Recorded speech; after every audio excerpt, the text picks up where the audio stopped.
नमस्ते, आप देख रहे हैं मुद्दा, आज का मुद्दा, और मैं हूं आपके साथ जसप्रीत कौर। कोरोना केसेस काफी तेजी से बढ़े हैं। ऐसे में मास्क सबसे बड़ा हथियार है।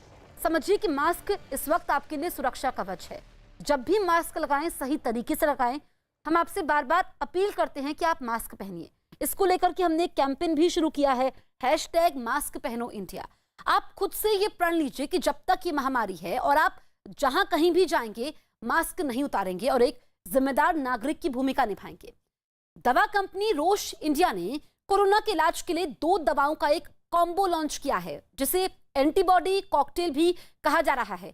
दावा यह है कि एंटीबॉडी कॉकटेल मरीज को देने के तुरंत बाद शरीर में एंटीबॉडी बनने लगती है और कोरोना वायरस का मुकाबला भी शुरू कर देती है। कंपनी का यह भी दावा है कि अगर ये दवा मरीज को कोरोना संक्रमण के शुरुआती दौर में ही दे दी जाए तो वो 10 दिनों में ही ठीक हो सकता है।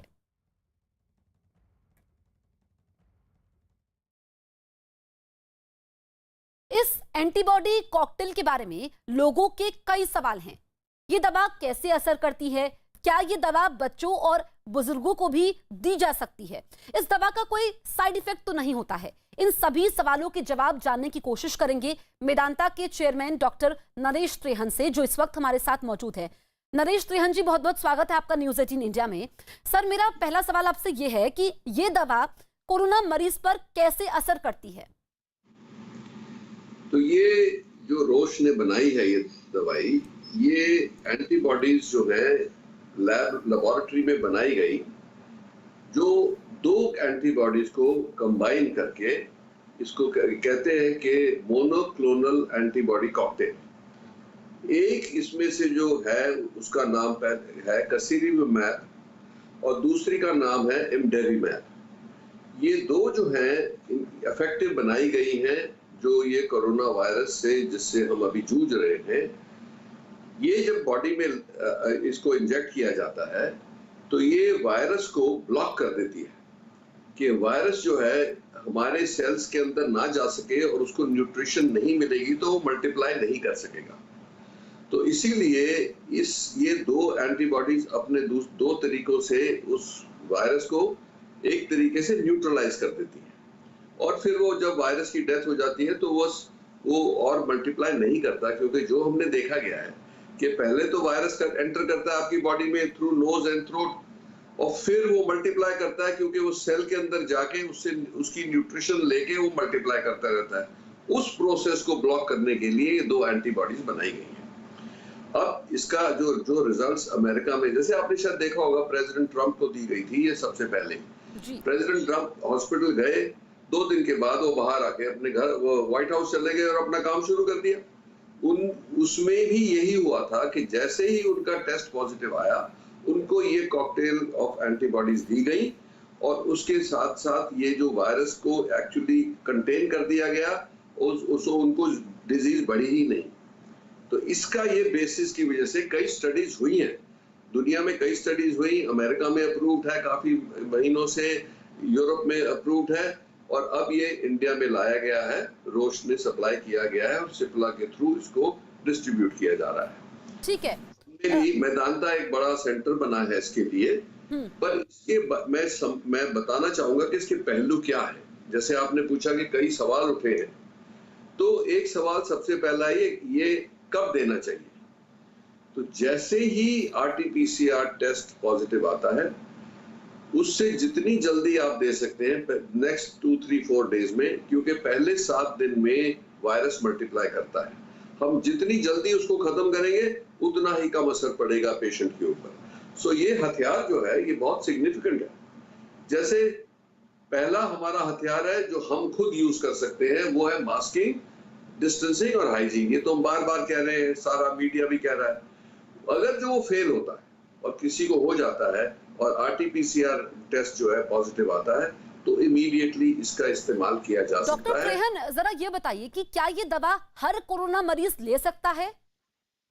हाँ, ये बहुत अच्छा सवाल पूछा आपने, क्योंकि जैसे हम देखते हैं जो कोरोना जिनको होता है, जो कोमॉर्बिडिटीज होती हैं, एल्डरली होते हैं और उनके रिस्क फैक्टर्स ज्यादा होते हैं, उनके लिए तो ये बहुत ही रेकमेंड किया गया है, क्योंकि उनमें देखा गया है कि हॉस्पिटलाइजेशन भी 80% से कम हो जाती है। मतलब अगर जो 100 मरीज हम देखेंगे जिनको कोरोना हुआ और उनको वो एल्डरली हैं और उनकी कोमॉर्बिडिटीज हैं, तो उनका बहुत बड़ा चांस होता है हॉस्पिटलाइजेशन का। उनमें से 80% को हॉस्पिटल की जरूरत नहीं पड़ी, वो अपने आप ही ठीक हो गए और शॉर्ट पीरियड में ठीक हो गए। दूसरा ये देखा गया कि जो एडमिट होते हैं हॉस्पिटल में, जिनको हम प्रिडिक्टिव कहते हैं कि इनका रिस्क ऑफ डाइंग ज्यादा है, उनमें से भी 70-75% की जान बच गई। तो इसका मतलब ये दो तरीके से इफेक्टिव है। एक तो वायरस को कंटेन करने से एक तो उसकी सिवियरिटी कम हो जाती है और डेथ रेट भी कम हो जाता है। तो सबसे पहला जो टारगेट है वो लोग हैं जिनको diabetes, heart disease, cancer, liver disease, kidney disease, ये लोग हैं जो शिकार होते हैं कोविड-19 से, इनको जो सीरियस बीमारी होती है। तो पहली तो प्रोटेक्शन उनके लिए है। ये बच्चों को भी दी जा सकती है 12 साल से ऊपर, अगर जो उनका वेट 40 किलोग्राम से ज्यादा है। तो कई लोगों ने लगवाई भी है इंडिया में। इसके आने से पहले हमारे कई पेशेंट्स ने बाहर से मंगवा ली थी अमेरिका से, और हमने उनमें भी देखा गया कि वो 2-3 दिन में बिल्कुल ठीक हो गए। तो इसीलिए ये इफेक्टिव तो है और इसका अब इस्तेमाल शुरू हुआ है इंडिया में। ऑलरेडी 2 पेशेंट्स को लगी कल और आज, और इससे और बहुत सारी इंक्वायरीज आ रही है। पर मेन चीज ये है कि अगर जो कोई RT-PCR पॉजिटिव आता है तो वो कांटेक्ट करें, जिसको हम एडवाइस दे सकते हैं कि आपको जरूरत है कि नहीं है, कितना फायदा होगा। ठीक है डॉक्टर त्रेहन, ये बताइए कि क्या ये दवा घर पर भी ली जा सकती है? ये नहीं देनी चाहिए अंडर सुपरविजन हॉस्पिटल में, पर एज एन आउट पेशेंट। इसमें हॉस्पिटल में एडमिट करने की जरूरत नहीं है। इस पे 2 रूट्स अप्रूव हुए हैं हिंदुस्तान के लिए। एक है इंट्रावीनस और दूसरा है सबक्यूटेनियस, के मतलब स्किन के नीचे दी जाए, जैसे इंसुलिन देते हैं। तो ये दोनों रूट से इफेक्टिव है और इंडिया में दोनों रूट्स अप्रूव हो चुके हैं।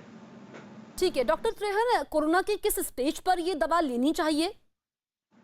जितना जल्दी उतना अच्छा रहेगा, क्योंकि अगर जो वो पेशेंट एडमिट हुए हैं हॉस्पिटल में, जिनको बहुत ज्यादा ऑक्सीजन की जरूरत है, उनके लिए ये असर नहीं करेगी, क्योंकि तो वायरल फेज जो है वो कंप्लीट हो चुका है। अब वायरस अगर जो बढ़ी गया और उसने बॉडी में इतना इन्फेक्शन कर दिया, तो फिर ये इफेक्टिव नहीं होगी। इसकी इफेक्टिवनेस तब है, इसीलिए हम कहते हैं 7 से 10 दिन तक मैक्सिमम, जब वायरस मल्टीप्लाई करता है उसी टाइम ये वार करती है वायरस के ऊपर और उसको कंटेन कर लेती है। और यही हमारा मकसद है कि जितना जल्दी ये दिया जाएगा पेशेंट को, उतना ही उनको फायदा होगा। तो सर, तो गंभीर मरीज पर ये दवा कितनी कारगर होगी? गंभीर जो पहुंच गए उस स्टेज पे कि जिनके लंग्स फेल हो रहे हैं, उनके लिए ये यूजफुल नहीं होगी, उनके लिए देनी भी नहीं है।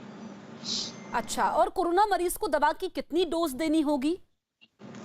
इसके ये दोनों का 600 मिलीग्राम को मिक्स करके दिया जाता है और वो 600 को मिला के उसको एज एन इंट्रावीनस सॉल्यूशन दिया जाता है, या स्किन के नीचे, जैसे पेट में 3-4 स्पॉट्स में देते हैं क्योंकि इसकी वॉल्यूम थोड़ी हाई है, और या थाइज में दे सकते हैं, पर इससे कोई तकलीफ नहीं होती। ये इसलिए देते हैं अंडर द स्किन कि वो स्लोली एब्जॉर्ब होता जाता है और वायरस को खत्म करता जाता है। ठीक है डॉक्टर त्रेहन, क्या इस दवा के कोई साइड इफेक्ट भी हैं?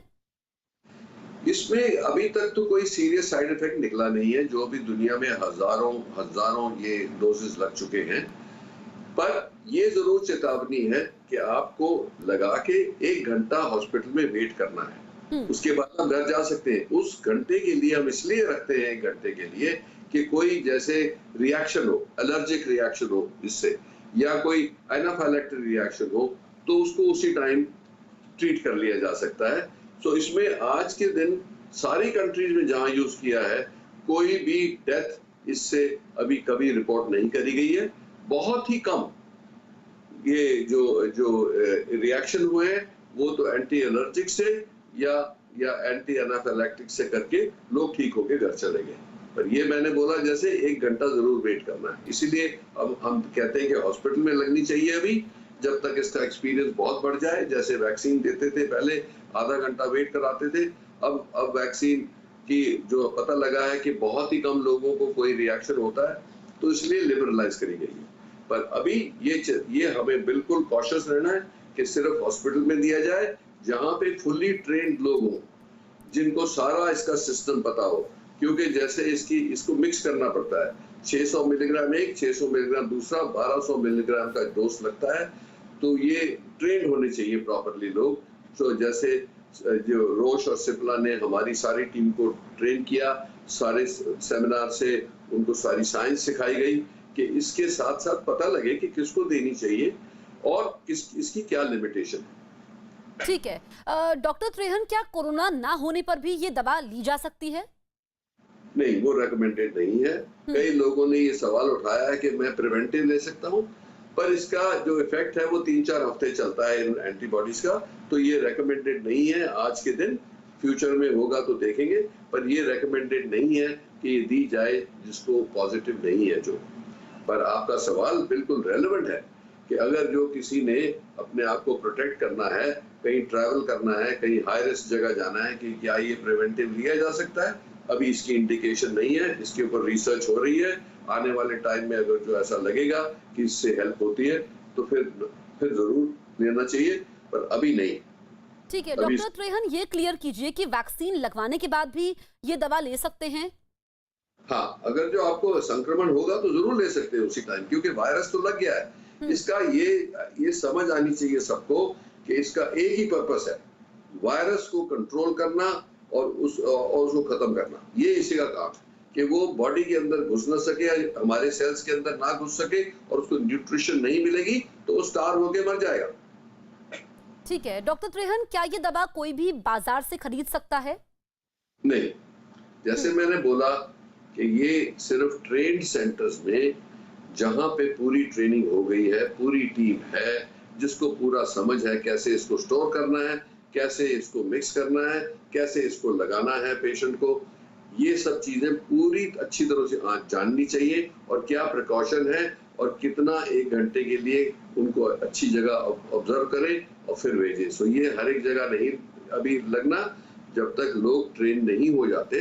इसीलिए स्पेशलाइज्ड हॉस्पिटल्स में, जिसमें इसकी, जैसे मैंने बताया आपको, ये 2 हफ्ते से तो ट्रेनिंग चल रही है हमारे लोगों की मैदानता में, तो पूरी टीम, पूरी साइंस, हमने इतने सेमिनार किए कंपनी के साथ, और जो साइंटिस्ट है इसके पीछे, उनसे सारा समझ के फिर हमने बोला कि हाँ हम इसको लगाएंगे। ठीक है डॉक्टर त्रेहन, अभी इस दवा की कीमत 60,000 रुपए है। क्या आपको लगता है कि आने वाले वक्त में इसकी कीमत कम होगी ताकि ज्यादा से ज्यादा लोगों तक ये दवा पहुंच पाए? हाँ, मैं ये उम्मीद रखता हूँ कि जैसे इसकी डोसेज बढ़ते जाएंगे, ये प्राइस घटती जाएगी जैसे नॉर्मली होता है, क्योंकि आज के दिन तो कंपनी ने इतना पैसा खर्चा है इसको डेवलप करने के लिए कि वो रिकवरी फेज में है। ये हर ड्रग से होता है, जो नई ड्रग निकलती है उसकी प्राइस आहिस्ते आहिस्ते कम होती जाती है, और ऐसा मुझे इसका भी लगता है कि ये आने वाले टाइम में जरूर कम होगी इसकी कॉस्ट। चलिए ठीक है डॉक्टर त्रेहन, हमसे बातचीत करने के लिए आपका बहुत